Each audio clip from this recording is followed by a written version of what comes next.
ভারতে বিতর্কিত মুসলিম ওয়াকফ সংশোধনী আইনের প্রতিবাদে দেশটিতে ব্যাপক বিক্ষোভ করেছেন মুসলিমরা।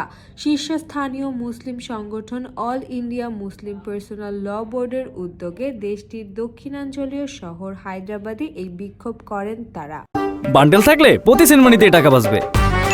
বিকাশ সেনমানি বান্ডেল কিনে জিতুন প্রতি লেনদেনে। এছাড়া সর্বভারতীয় মজলিসে ইত্তেহাদুল মুসলিমিন দলের প্রধান এবং হায়দ্রাবাদের প্রভাবশালী রাজনীতিক আসাউদ্দিন ওয়াসি বলেছেন, এই আইনটি বাতিল করতেই হবে, কারণ এটি সংবিধানের চেতনার বিরুদ্ধে। রোববার এক প্রতিবেদনে এ তথ্য জানানো হয়েছে। প্রতিবেদনে বলা হয়েছে, সাম্প্রতিক ওয়াকফ আইন সংশোধনের বিরুদ্ধে ভারতের অন্যতম বৃহত্তর মুসলিম সংগঠন অল ইন্ডিয়া মুসলিম পার্সোনাল ল বোর্ড দক্ষিণ ভারতের হায়দ্রাবাদের শহরে এক বিশাল প্রতিবাদ কর্মসূচি আয়োজন করে।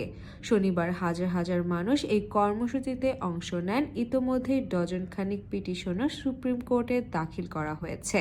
ভারতীয় সংসদ সদস্য ও অল ইন্ডিয়া মজলিসে ইত্তেহাদুল মুসলিমিনের সভাপতি আসাউদ্দিন ওয়াসি এই প্রতিবাদ কর্মসূচিকে ওয়াকফ সংশোধনী আইনের বিরুদ্ধে ঐক্যের প্রতীক বলে আখ্যায়িত করেছে। এই ইস্যুতে পশ্চিমবঙ্গে হিংসাত্মক সংঘর্ষে অন্তত ৩ জন নিহত হয়েছেন, যা পরিস্থিতিকে আরও উত্তপ্ত করে তুলেছে।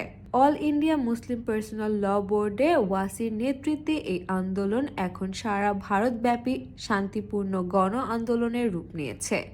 সাইমা শারমিন হক, ঢাকা ট্রিবিউন।